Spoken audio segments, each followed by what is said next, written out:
South China Sea is one of the issues CCTV News covers. And whenever we cover this issue, we receive a wealth of information, questions, and comments on our social media platforms.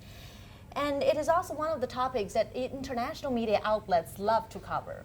But despite all the coverage, this issue is still shrouded by myths, half-truths, or misunderstanding. And that's why we're here today to raise some of the points that often appear on our social media platforms and look at other points that international media have made over the past few months. And for the second program in our Ask China South China Sea special series, we're going to be looking at America's military presence in these waters. So, are they world police force, global aggressor, or a bit of both?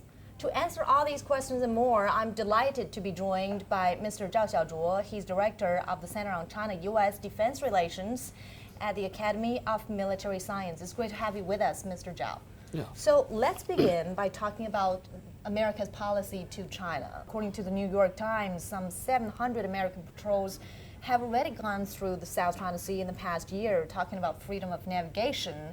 But at the same time, that China has been saying that they are entering Chinese waters illegally. So what's your understanding about this controversy between, on the one hand, freedom of navigation, and on the other hand, entering Chinese waters illegally? So first, let's understand what is the free trade, the freedom of navigation. Of navigation operations. The freedom of navigation operations was launched in 1979, just before the UN Convention on the Law of the Sea, the UNCLOS, was signed in 1982. That is not an action under multiple international framework or multiple national framework. It is a unilateral action launched by the United States.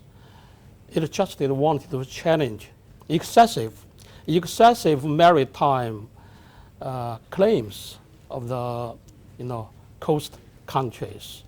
And under this operation, the United States send its troops or send its warships everywhere in the Pacific and the Atlantic Ocean, all the places globally.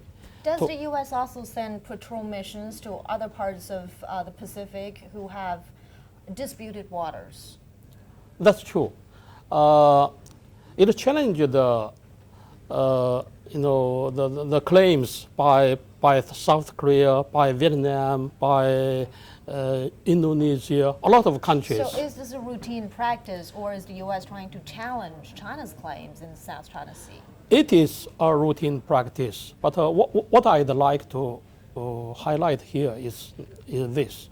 In the South China Sea, the freedom of navigation is a false issue. It is not a real issue. We have not heard any commercial flights or any commercial ships being blocked, being hijacked, or being stopped by any coastal countries, including China. So over the past decades, there is no question of freedom of navigation in the South China Sea. And the United States sent its troops in very close proximity of China's islands and the reefs. Within the 12 nautical miles. Within the 12 nautical miles, and under the name of maintenance of the freedom of navigation. I think that is a challenge to China's sovereignty, security, not the freedom of navigation. And also it is dangerous. So that is why China is strongly opposed to the freedom of navigation operations.